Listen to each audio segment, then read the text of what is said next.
having a day where you're looking up and there just seems to be a lot of indecision, a lot of inability to go and find something and sit down with it, then I think the message from the children is, I don't know what to do. So there's several things we can do, and one of them is to gather small groups, and most of the time we're going to do spoken language. Sometimes the age level in the groups can vary, and that's okay, because you can make the work appropriate to send a younger child to get something simpler than you do for an older child. I think one of the most important things to remember about small groups is movement.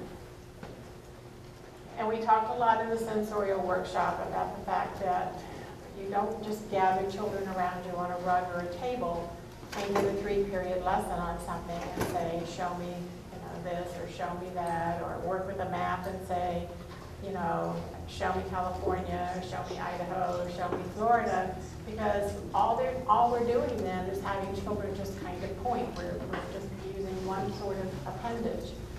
And so I'm a big advocate of having, every time you do a 3-period lesson, you have to take this and put it there, take this and put it there. It's fetch and retrieve, fetch and retrieve, fetch and retrieve. And I think you're going to find that your small groups last longer, and this is another key to the repetition that we're all striving so hard to get with the children. Because the more movement involved, the more attention, more they're focused on the attention for longer periods of time, and these children need to move. They don't get to move. Some of these snack tables look like mini buffets or little salad bars or food bars or something.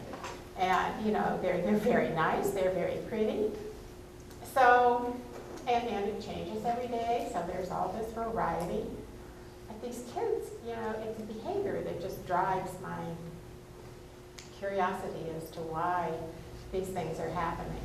So, I had a couple schools who were willing to experiment with me, and I thought to myself, we've just finished lunch, all of us. But if I came and put a tray on your table of chocolate truffles and some creme brulee and some, very fancy, very high calorie, very whatever foods, it might be something that you don't get all the time. And you probably are not hungry right now. But if I put something in front of you that's attractive, smells good, tastes good, that you don't get very often, you probably will reach for it. So is that what we're doing to the children? Are we luring the children to the snack table? So what I asked these schools to do was to put out the snack, nutritious as it may be, for every day the same.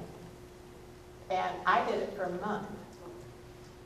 So the first day, this lovely snack comes, we get the same kind of behavior, what's for snack, what's for snack.